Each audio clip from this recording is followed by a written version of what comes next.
Hello, people. Okay, so today we are going to talk about a very important aspect for any international SEO strategy, something called hreflang tags.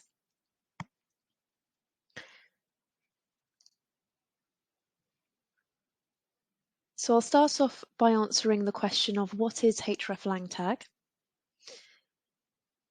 how do they work, why are they necessary, and then some ways to implement them on your website.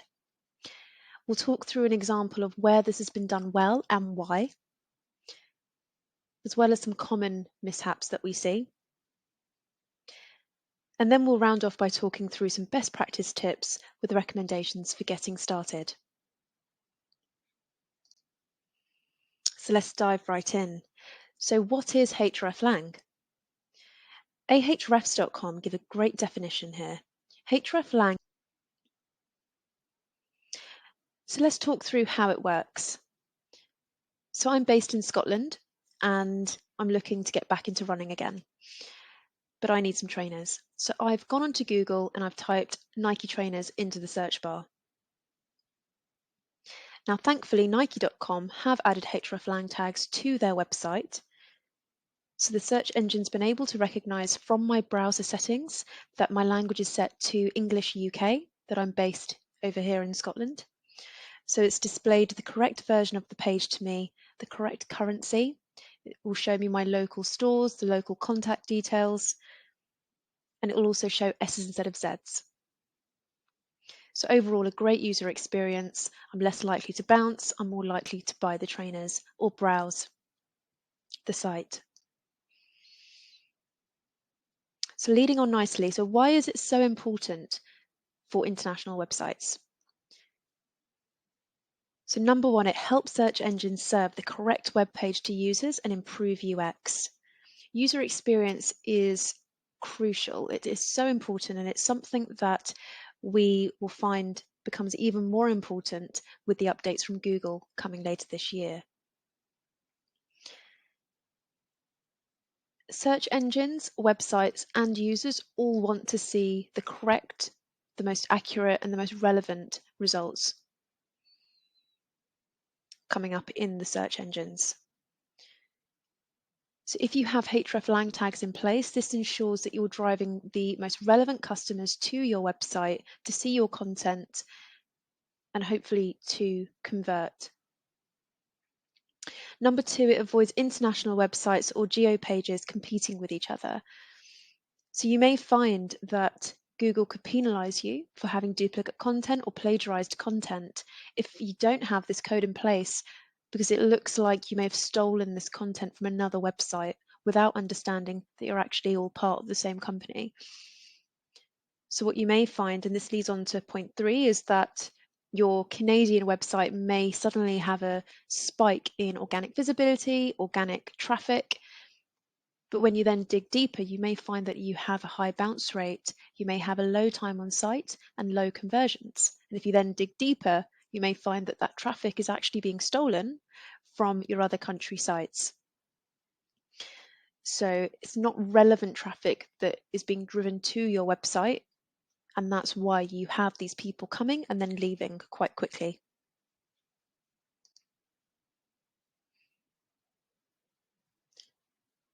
So there's three main ways that you can implement hreflang tags. Number one are HTML tags. This is the easiest and the quickest way by adding the hreflang tag into the head of your web pages, but this can be time consuming and messy if you operate in multiple markets, in multiple languages. It's a lot of code to add to the site, to multiple pages. HTTP headers are the second, so these are more commonly used for non-HTML pages like PDFs and other content types. This can affect your loading times if you have many link variants included. So again, if you have multiple links, multiple languages and countries that you operate in, that can make the piece of content like a PDF very heavy.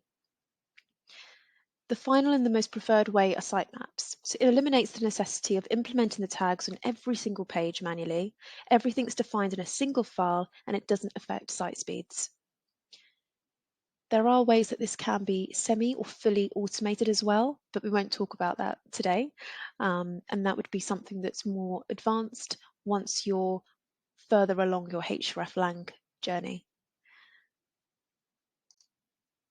So now you know what HREFlangs are, how it works, some ways that it can be implemented on your website. We can now talk through an example of where this has been implemented well. So in a website I often reference is apple.com, and as we know, they operate in multiple markets in all sorts of languages, so they need to have HREFlangs in place, and thankfully they do. So we can see if we take a closer look at the code, they have the correct canonical tags in place, they have all link variants included, they have the correct language codes, they have the absolute URLs included, and they have the return link included on all of these pages as well. So this is perfect. This is an example of it being implemented correctly. So big thumbs up to you, Apple. So I liked these stats from SEMrush that I came across in an article recently that talk through some of the how common HREFlangs are implemented incorrectly. So I liked this one. Issues with HREFlang values appear on 15% of multilingual websites. 58% of multilingual sites have HREFlang conflicts within a page source code. And 37% of multilingual websites have issues with incorrect HREFlang links. So you're not alone if you've implemented it incorrectly and you're suddenly realizing it happens more often than you think.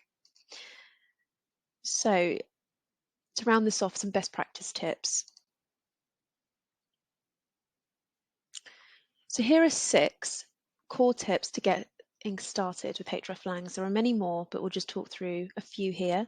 So number 1, language first. Always start with the language first and then the region. You can't just specify a country, so keep it simple. Reciprocity, create link clusters for each language. HREFlang tags must be included in the code for all of your international countries and websites. Site speed. All of this extra code can weigh down your page load times. Specify the HREFlangs in the sitemap to maintain page speeds. As we know, site speed is a very important ranking factor on both mobile and desktop, so it's really important that you do whatever you can to keep your sites running as quickly as possible and in the most optimal way. Canonical tags. These tell search engines which is your preferred page to index. If missing or incorrect, it can result in all of the versions of that page being de-indexed. Indexable pages. Make sure that your pages can be indexed. They can be crawled by Google. If you've put hreflang tags on a page that have either been blocked, it's included in the robot.txt file, or you have headers that have no index tags, this can result in those hreflang tags being ignored. And finally, correct ISO values. A very common mistake we see is using the wrong ISO value when specifying the language. For example, UK instead of GB.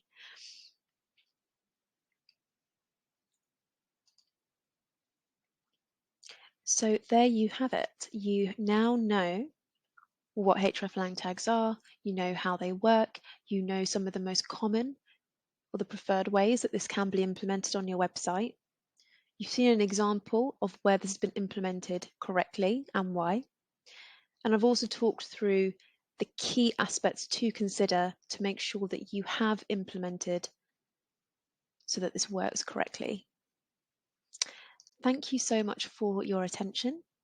And if you made it to this point of the presentation, high five. My name is Sofia Qureshi. I'm an SEO manager, and please do keep in touch. Feel free to comment if you have any further tips I may not have included. If you have experienced challenges with this yourself and you'd like to share how you tackle this or anything you learn, I'd love to hear from you. But thank you so much. Bye.